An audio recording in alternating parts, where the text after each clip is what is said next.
this is it. Let's go for it. Let's try and beat him. Look at Aston Villa beat him 7-2. We're probably going to go and beat him 9-2. Lads, lads, lads.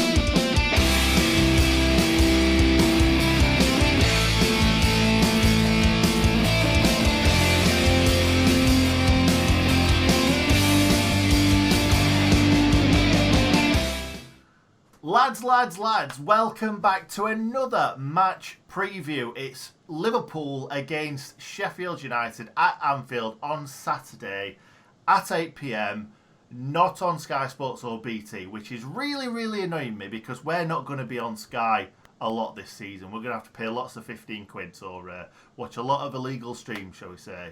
But we don't condone that on this channel, do we, Hal? No, I don't want too much hate. Because I've donated to charity, but I also paid for the stream of the last game. Well, you donated £15 and then paid for the stream? I say stream's the wrong word, isn't it? I paid for BT's coverage of the previous game, and I have donated to a food bank. Oh, you're a good guy. Me too. I did that, but I didn't pay for the stream. So in the last game, we played Fulham. We were expecting a win. We were hoping for a win. We were trying to get those elusive 3 points. We nearly threw it away completely. Jack Robinson giving away that silly penalty. Handball. Why? What's he doing that? I remember in the reaction video, I was like, why? And quite a lot of Sheffield United players have done it recently, and Jack Robinson's joined the crew this season. Luckily, Mitrovic missed the penalty, which I would have put my house on him scoring that. And then Lookman danced past Sanderberger, got a bit of luck off Chris Basham and smashed it in the back of the net. What a finish that was, by the way. So much confidence. He just leathered it past Rammers, and Rammers had no chance. And then luckily, Jack Robinson managed to get there in front of Mitrovic, a bit of trying to do a bit of a lazy clearance and caught Jack Robinson. But yeah, I didn't even see it happen, to be honest. I didn't think anything of it. Billy Sharp smashed the penalty in the back of the net and got us a 1-1 draw, luckily. We probably should have won the game anyway. We had more than enough chances. McBurney missed about 45 chances in the game, and we didn't take those 3 points. But anyway, it's gone. We've got Liverpool now. Then we've got Man City. Then we've got Chelsea. So a really easy run-in.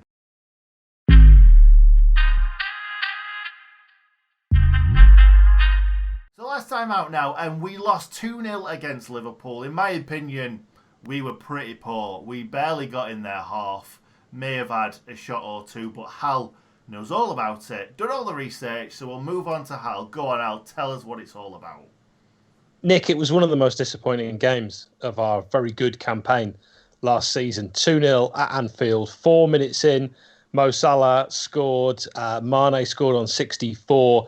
With this win, Liverpool made it a full year without losing in the top flight. Just incredible. You almost think, what chance did we have when you hear a stat like that? We prepared by training in a local park in Liverpool. Is it Stanley Park? I don't know the area particularly well. Yeah. I remember Stanley Park. I remember seeing some funny images of it and clearing up some dog mess with some cones. I mean, who does that in the Premier League? But we managed only 3 shots on goal in that game. Liverpool had 19, but I think the more terrifying stat from that game was we only had 25% of possession. Liverpool had, if I'm doing a Nick, looks at phone, 75%. 41 and 59 is difficult. Yeah, it's a little reference. That's a throwback to a previous video you did. But yeah, 2-0 was the last time we went to Anfield. We got beaten, and deservedly so, as you said.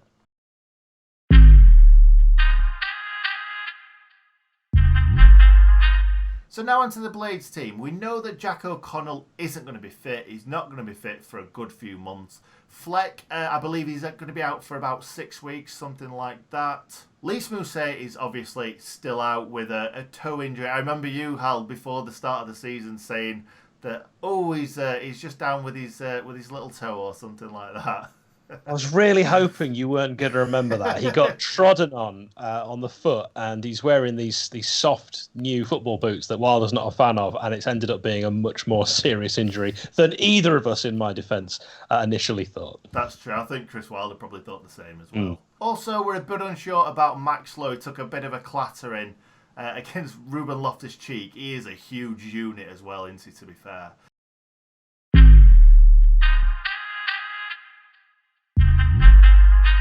So we'll go through the team quickly. Aaron Ramsdale in the goal, obviously. Basham, Egan, and again, I don't want to see Jack Robinson there. No offence to Jack Robinson. Don't want to see him there. I either want to see Ampadu there, or I want to see Ender Stevens at left centre-back and then Max Lowe at left wing-back. But let's see. Fingers crossed, no Jack Robinson. Then in the midfield, I think he will go with Ollie Norwood at defensive midfield again. Who knows? We might even see Ampadu start at defensive midfield because he did that for Wales. Then we've obviously got Sander Berge needs to be on that right centre mid. He needs to be there so he can drive forward and actually get us moving up the pitch, because against Liverpool it's going to be difficult. On that left hand side, obviously we all want to see Fleck there, but he's injured. I'd rather see Osborne come back in, if I'm being completely honest.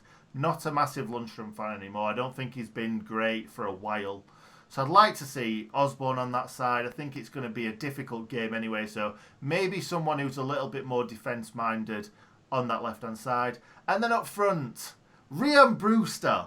Come on, let's see him start against Liverpool. I don't know who I'd like to see up front with him. Probably David McGoldrick.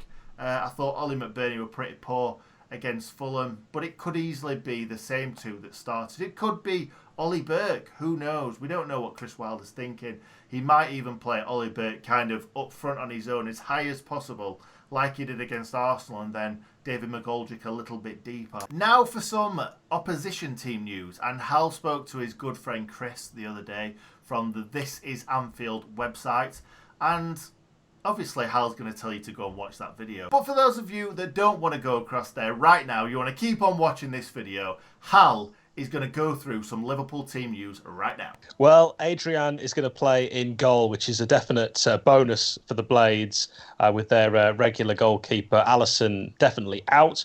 Virgil van Dijk, we know, is going to be out. He's very much in a similar situation to Jack O'Connell. Always very hard to predict who will play at the back for Liverpool because they have so many options. I know that Matip is one that they're very fond of. Gomez, very good player as well.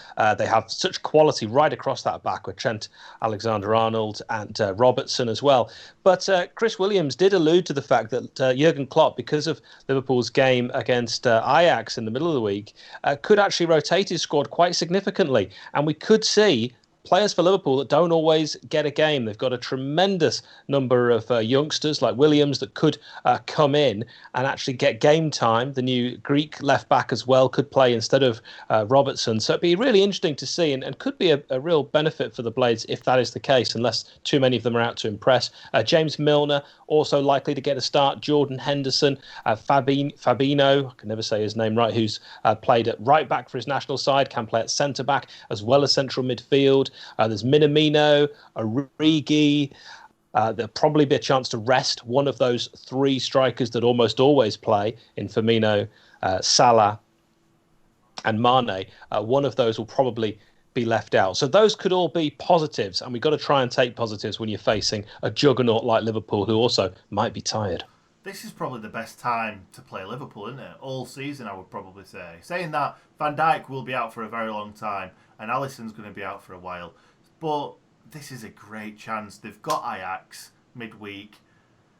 This is it. Let's go for it. Let's try and beat him. Look at Aston Villa beat him 7-2. We're probably going to go and beat him 9-2. Do you not think? Stick that on the wall.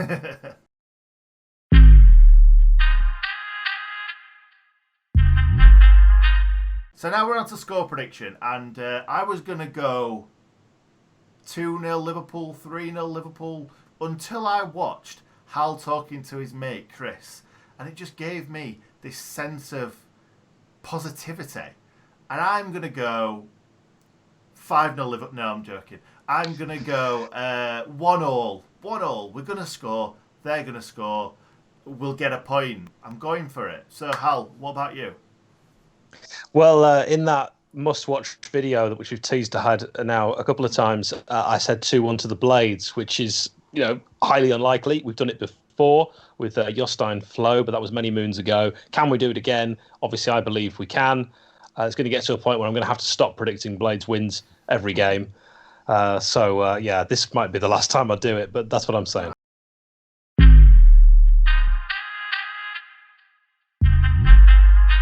Now we're moving on to memorable matches. And Hal, come on. What is the most memorable match that you remember? 2-1 Blades, Michael Tung's double, the 2002-03 triple assault season. Nick, I know you remember this game surely as well as I do. Oh, God, yeah. Yeah, Michael Tongue. Liverpool were actually interested in Michael Tongue, and then he went and bashed 2 past him. So I thought we were going to get a 50 million bid for Michael Tongue. Never came through the letterbox, did it? No, it didn't. It was a stunning late rally at Bramall Lane from Tungy. Gerard Houlier's side looked to be pretty much strolling through to the semi-final. It was the first leg in those days, so this was the first of the 2 legs. We had to, of course, go to Anfield, where it did all unravel. But it was a victory at Bramall Lane.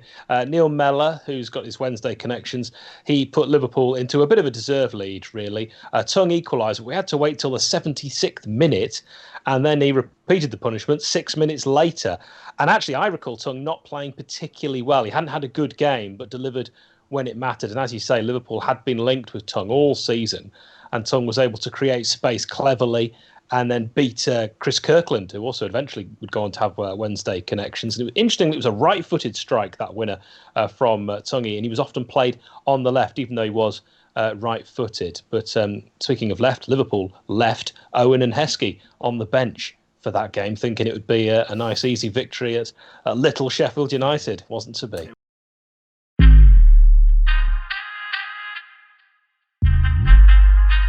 Now we're on to player connections, and this is the part of the video where we look back and try and find players that have played for both Sheffield United and the opposition, which is obviously Liverpool today. Now, we are going to start from now on only having 3 each, so it gives you a lot of chance to put them in the comments. So none of this, can't believe you forgot this person, can't believe you forgot this person. We're only allowed 3 each. My first one is one of the greatest strikers ever. However, he was terrible for Sheffield United. He is called Ian Rush. His time at Juventus, Nick, he was quoted as saying, was like living in a foreign country. So yeah, that's mine. Ian Rush. What are you going to go for, Hal? Gary Ablett. Yeah. You didn't think I'd go there, did you? This defender had a loan spell with the Blades after winning the FA Cup with both Liverpool and Everton. Also played more than 100 times for Birmingham City. Oh, right, okay, because I was just going to say, I'm sure he played for Everton. And I thought you might have got it wrong, but Hal does not get things wrong. He might ruin everything, but he doesn't get... Sorry. I mean, you've set me up for a fall there in future. There's now a quote that's been recorded saying Hal does not get things wrong. Oh, that's true. Thanks, mate. It's your choice next. Next up is a current Blade. It is Jack Robinson, the guy on everybody's lips at the moment who loves handballing and he loves taking a tumble in the box. So Jack Robinson started his career at Liverpool. I did think, I was trying to think of these sort of Liverpool ex-players, and I'm thinking we've got so many Scousers, or we've had so many Scousers. One of them would have had to have played for Liverpool, and I remember seeing in a video a while back him wearing a Liverpool shirt. Now, Hal seems to think that he'd played 30 games for Liverpool. Goodness sake, you can't giveth with one hand, Hal never gets anything wrong, and then taketh with the other less than a minute later. Okay, I was slightly exaggerating. Well, it was just like divide by 10 and you got it. He played 3 games for Liverpool. I'm sorry, Hal. I'm really sorry. I'm just winding you up today, aren't I?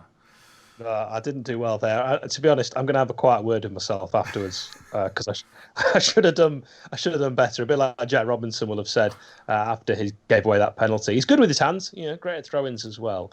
Definitely. So, what's your second one, Hal? Dean Saunders. Ooh, good one.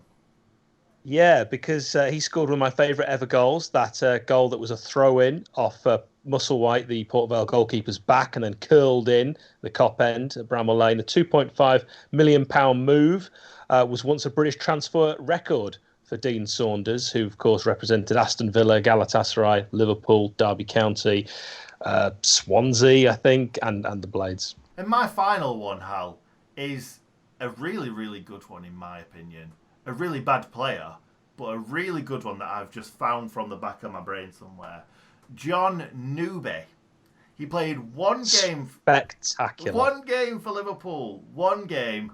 So it qualifies him for this list. Played 13 games on loan for us.